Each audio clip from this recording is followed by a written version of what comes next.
Šiandien apžvalgoje turime vieną iš karštų naujienų. Tai yra Senseeker X3.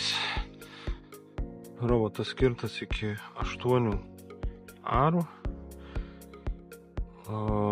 Taip pat yra modeliai skirti 20 arų, 30 arų, 60 arų.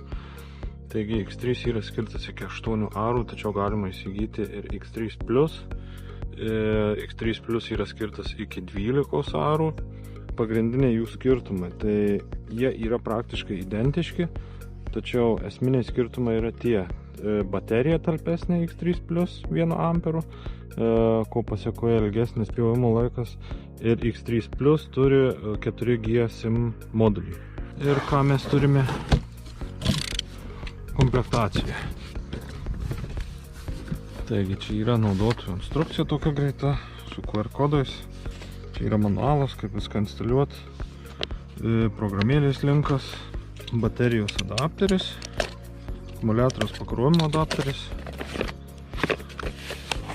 Čia yra antenos laikiklis, prie žemės tvirtinasi. Toliau matome patį robotą.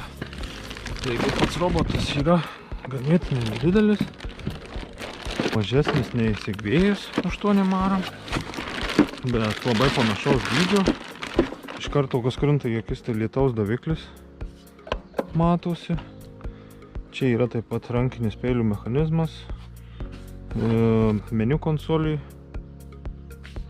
baziniai tokia. Čia matome 2 kameras, turi dirbtinį intelektą šis robotas.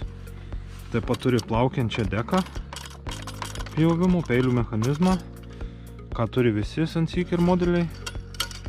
Čia jį dedasi link modulius, galima jį įsigyti papildomai įsidėti. Ratukai yra gan minkšto gumo. Antena. Antena reikalingas, aišku, Wi-Fi'us, kad tai veiktų tinkamai. Čia yra varžtai tvirtinimo.